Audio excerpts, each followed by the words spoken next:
Everyone, good morning. তোমরা সবাই কেমন আছো? আশা করছি যে যেখানে আছো ভালো আছো, সুস্থ আছো। আর ঈশ্বরের কৃপায় আমরাও ভালো আছি, সুস্থ আছি। তো এখন বাজে 10টা। এখন থেকে আমরা ব্লগটা শুরু করছি। আর সকালবেলায় রেডি হয়ে নিয়েছি, কারণ আজকে এক জায়গায় যাব। এখানে এক সাব সেন্টারে যাব, কারণ ওখান থেকে তো একটা ইঞ্জেকশান দিয়ে এসেছিলাম আর একটা দিতে হতো ওখানে। তো ওখানের যে কাকিমা আশা, উনি বলেছে ওখানে গিয়ে একটা দিয়ে দেবে। ঠিক আছে। আর দেখো, আমি সব কাগজপত্রগুলো গুছিয়ে নিচ্ছি। আর এটা হচ্ছে আমার ওখানের সেন্টারের কার্ড। আর এই কার্ডটা তো নিয়ে যেতেই হবে, কারণ এই কার্ডে লেখা আছে ওয়েট, তারপরে প্রেশার, তারপর কবে ইঞ্জেকশান দিয়েছি। আর যেহেতু আমার 3টে ইঞ্জেকশান দিতে হবে, তাই একটা তো দিয়েছি, আর এখানে একটা দেবো, আবার বাড়িতে গিয়ে একটা আমাদের ওখানেই দিয়ে দেবো। আর যেগুলো কাগজপত্র আছে, মানে যেগুলো আমি ছবি করেছি, এন্টি স্ক্যান করেছি, আরও করেছি, সেগুলো নিয়ে যাব। সেগুলো ওনারা দেখবে, কারণ এগুলো তো না দেখলে ওরা দিতে পারবে না। আর আমাদের তো কার্ড, সেন্টার কার্ড তো বেঙ্গলিতে লেখা, আর এখানে তো সব আসামিজ ভাষায় লেখা। তো ওরা বুঝতে পারবে, যেহেতু বেঙ্গলির পাশাপাশি ইংলিশ থাকে, ওরা বুঝতে পারবে। আমি অতটা আসামিজ বুঝি না। তো এই যে সব গুছিয়ে নিয়েছি। আর দেখো, এগুলো আমি আর্ট করেছি ছোট্ট বাচ্চাদের মতন। তো আমি, সবাই বলে যে প্রেগনেন্সি টাইমে আর্ট করা, পড়াশোনা করলে বলে বেবি ব্রেনিয়ান হয়। তো জানি না সঠিক অনুযায়ী আর্ট করলাম। আর আমি আর্ট করি কোন মাসে কি কোনটা আর্ট করেছি সেটাও লিখেছি, যে 6 মান্থ প্রেগনেন্সি, 5 মান্থ প্রেগনেন্সি। তো সেটা লিখে রেখে দিয়েছি যেন পরবর্তীকালে আমি দেখতে পাই। তো এদিকে যাচ্ছি আমি, যে আমার মানে ভাবি পাশে ওই কোয়ার্টারে, অন্য একটা কোয়ার্টারে উনি যাবে। তো আমি যাচ্ছি হচ্ছে জিজ্ঞেস করতে কখন যাবে। তো চলো জিজ্ঞেস করে আসি। আর আমি তো এখনও মানে বাইরে সবার সামনে ভিডিও করি না, তো একটু লজ্জা পাচ্ছিলাম। এই যে ওনার মানে ওই দাদাটা চলে এসছে। এই যে আমাদেরই বিল্ডিং, কিন্তু অন্য গেট এটা একটা। এই যে সাইডের এটাই, কলিং বেল বাজিয়ে নেব। তো বাজিয়ে বললাম যে কখন যাবে। তো বললো আমরা তো রেডি হয়ে গেছি প্রায়, তুমিও রেডি হয়ে নাও। এমনি গেটটা খোলেনি, মানে বাইরে দেখো রাতে কিন্তু অনেকটাই বৃষ্টি হয়েছে। আর ওয়েদারটা আজকে সেরকম ঠান্ডা। জানো তো বন্ধুরা, এই প্রেগনেন্সি টাইমে কিন্তু জামা কাপড় পরতে খুব অসুবিধা হয়। আগের যে জামা কাপড় ছিল একটাও হয় না, সবসময় সব জামা কাপড়ই পেটের ওখানে গিয়ে আটকে যাচ্ছে। তো এটাই একটা, মানে এটা 2-3টে আছে, মানে সেগুলোই পরার মতন। তো সেগুলোই পরে যাচ্ছে। আর এই যে সোয়েটার দেখছো, সোয়েটারগুলো আটকে যাচ্ছে। আর এই সোয়েটারটার নিচের দিকে একটু বেশি টাইট হয়, তো মাঝখানে আবার একটু লুজ হয়। তো এটাই পরে যাচ্ছি। আর এই যে ফাইলগুলো ব্যাগে ঢুকিয়ে নিচ্ছি। আর হাজব্যান্ড তো এখন আসেনি, তো জানি না, ফোন করেছি কখন আসবে। বললো একটু তুমি রেডি হয়ে নাও আর সব গুছিয়ে নাও, একটু পরে যাচ্ছি।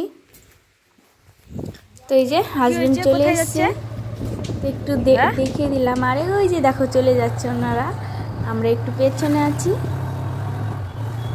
তো আমরাও বেরিয়ে গেছি, ওই যে চলে যাচ্ছে ফার্স্ট। আর আমরা একটু পেছনে যাচ্ছি, কারণ আমরা তো চিনি না কোথায়। ওই সাব সেন্টারে গিয়ে কিন্তু আর ভিডিও করা হয়নি, দিকে যাচ্ছি। হাজব্যান্ড ছিল, তারপর সবাই ছিল, যদি আবার কিছু বলে টলে, ওই জন্য আর করিনি। আর এই যেটা দেখছো একটা বাউন্ডারি, এর ভেতর কিন্তু আমরা থাকি, এটা বাইরে প্রাচীর দেওয়া এরকম। তো সেখানে গিয়ে আর ভিডিও করা হয়নি। সেখানে একটা ইঞ্জেকশান দিল, কারণ আমার একটা ইঞ্জেকশান বাকি ছিল, আরেকটা আছে, আরেকটা বাড়িতে গিয়ে নিয়ে নেব। একটু সেলফি তুলছি, সেলফি ভিডিও করছিলাম। আর প্রচুর হাওয়া বইছে। আর আজকে তো হেলমেট নিইনি, কারণ কাছেই গেছিলাম, ওই জন্য আর হেলমেট ইউজ করিনি। আর এই যে এর ভেতরে হচ্ছে এটাই মাংসের দোকান, আর একটা মাছের দোকান। এখানে দেখো সেরকম কিন্তু মাছ পাওয়া যায় না, রুই মাছ আর হচ্ছে রূপচাঁদা মাছ। তো সেটা একটু ফোকাস করে নিলাম। আর আমাকে মধ্যে দাদাভাই মাছ নামিয়ে দিয়ে চলে গেছে আবার অফিসে। তো এদিকে আমি রান্নাটা সেরে নেব। রুই মাছ এনেছি, আর এই যে সবজি কেটে নিচ্ছি। তো একটা বিটও কেটে নিয়েছি, কারণ রান্না করবো আর খাবো। টমেটো আছে একটা, তো গাজর শেষ হয়ে গেছে, গাজর নেই, তার জন্য 2টো বিট আর টমেটোই রেখে দিয়েছি। তো এখানে সবজি কেটে নিয়েছি, একটু ব্রোকলি ছিল, ব্রোকলি আর ফুলকপি দিয়ে আলু দিয়ে মাছের ঝোল হবে। আর বেশি কিছু হবে না আজকে, আর মূলো ভাজা হবে। দেখবে বন্ধুরা, প্রেগনেন্সির টাইম আর অন্য সময় কিন্তু আলাদা রকম। প্রেগনেন্সি টাইমে অনেকটাই বেশি কাজ করা যায় না, একটু নিচু হয়ে কাজ করা যায় না, ভারী কাজ করা যায় না, এরকম কিন্তু অনেক সমস্যা হয়ে থাকে। তো আমারও অনেক সমস্যা হয়েছে, আর আজকে শরীরটা সেরকম ভালো নেই। তো আজকে মানে বেশি কিছু রান্না করতেও ইচ্ছে করে না, কিন্তু হাজব্যান্ড তার বাড়ির রুমে নেই, তো যখন ও রাতে করে, কিন্তু আমি তো দুপুরবেলা করতে হয় আমাকে। আমি যেটুকু পারি করি, নাহলে শুয়েই থাকি। আর এখানে তো কেউ ধরার নেই, কোনো কিছুই করারও নেই। তো বাড়িতে গেলে হয়তো মামুনি থাকবে, হয়তো মামুনি সবই কাজ করবে। আর এখন আমার খুব কোমর ব্যথা শুরু হয়ে গেছে, কোমর ব্যথা, পেটেও হালকা ব্যথা করে। তো জানি না, সবাই বলে যে একটু একটু কোমরে ব্যথা করবেই, কিন্তু অনেকক্ষণ দাঁড়িয়েও থাকতে পারি না, আবার বসেও থাকতে পারি না। আর রাতে তো সেরকম শুয়েও থাকতে পারি না অনেকক্ষণ একদিকে। তো তোমরা যারা আমার ভিডিও দেখছো, তোমাদেরও এরকম হয়েছে নাকি কমেন্ট করে জানিও, কারণ এটা তো আমার ফার্স্ট প্রেগনেন্সি, ওই জন্য বুঝতে পারি না, হয়তো অনেক টেনশান করে ফেলি যে অনেক সময় যে কী হলো এরকম। তো যাই হোক, তোমাদের সাথে কথা বলতে বলতে আমার মাছ ভাজা হয়ে গেল প্রায়। আর এখন না অনেক আস্তে আস্তে কাজ করি, তো আর বেশি কাজ, সারাদিনে বেশি কাজ করতে ইচ্ছেও করে না। তো যেটুকুই করি সেটুকুই তোমাদের সাথে শেয়ার করি। তোমাদের দাদাভাই তো সবসময় বলে যে অত কাজ করতে হবে না, যেটুকু করাই নয় সেটুকুই করো। আর বাড়িতে গেলে তো তাও একটু রেস্ট পাবা, এখানে তো পাচ্ছ না। যেটুকু ও যখন ও বাড়িতে থাকে, রুমে থাকে, তখন করে দেয়, কিন্তু সবসময় তো ওরও তো অফিস আছে, ওরও তো ডিউটি যেতে হয়। ওই কারণে রান্না, তারপরে সকালের ঘর ঝাড় দেওয়াটা এটা আমি করে নিই, সকালের ব্রেকফাস্ট বানানো সেটা আমি করে নিই, ও রাতে আবার রান্না করে। যাই হোক, এদিকে টাইম কলে জলও চলে এসছে, জলটা ভরে নিলাম। আর এদিকে দেখো ফিল্টার করা জলগুলো বোতলে ভরে নিলাম। এখন যেহেতু আমার 6 মান্থ মানে প্রেগনেন্সি চলছে, ওই জন্য একটু একটু বেবিও একটু একটু মুভমেন্ট করে, বোঝা যায় যে একটু নাড়াচাড়া করছে। তো প্রথমের দিকে ডক্টর যখন বলতো যে কি ব্যাপার বেবি নাড়াচাড়া করে, তো তখন বলতাম না, বুঝতে তো পারি না কীরকম নাড়াচাড়া করে।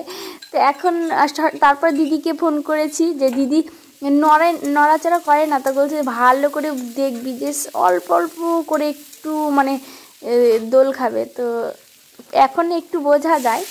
তো সবাই বলে যে 7-8 মাসে 9 মাসে আরও বোঝা যাবে, আরও তখন বলে আরও নড়াচড়া করবে, আর উঁচু হয়ে থাকবে, আবার নিচু হবে। তো আমার বড়দি বলছিল। তো যাই হোক, আমি ওই টাইমে এখন আসিনি, তো আর যখন আসবো তখন ঠিক তোমাদের কাছে শেয়ার করবো। আর এই সুন্দর মুহূর্তগুলো না জীবনে কখনোই ভোলা যাবে না। তো ভগবান যেন সবাইকে মা হওয়ার ক্ষমতা দেয়, সবাইকে যেন ভালো রাখে, সুস্থ রাখে, এটাই ভগবানের কাছে প্রার্থনা করব। আর দেখো এটা কি পাতা বলো তো বন্ধুরা, এটা হচ্ছে কারি পাতা। তো আমি যখন রান্না করছিলাম, আর এই কারি পাতা না সাউথরা কিন্তু প্রচুর খায়, সব কিছুতেই মনে হয় খায়। তো কেবল মানে ছোট ছোট পাতা হয়েছে, তো ওরা সবসময় নিয়ে যাচ্ছে। আর আমি রান্না করছিলাম, দেখলাম অনেকগুলো লেডিস কথা বলছে, আমাকে দেখি তো কি করছে, এখন দেখি ওরা কারি পাতা নিচ্ছে। তো আমিও ভাবলাম দেখে আজকে তরকারিতে দিয়ে দেখি কেমন টেস্ট। কিন্তু সত্যি সেন্টটা খুব ভালো লাগছিল, খাচ্ছিলাম তখনও খুব সেন্টটা ভালো লাগছিল।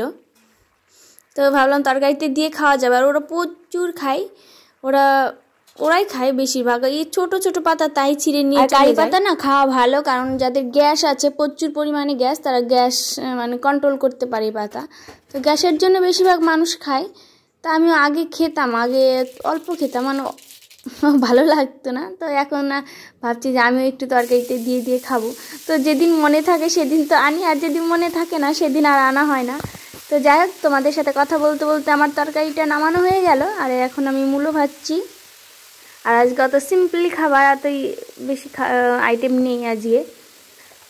তো আজকে এখন আমার 6 মাসের প্রেগনেন্সি, তাই দেখো নিজে ভিডিও করে ছবি তুলে রাখছি। তো কেমন হয়েছে সবাই কমেন্ট করে জানিও, আমি কারণ যেন এই সুন্দর মুহূর্তগুলো পরে দেখতে পারি। তো সবাই ভালো থাকবে, সুস্থ থাকবে, টাটা, বাই বাই, দেখা হচ্ছে নেক্সট ব্লগে।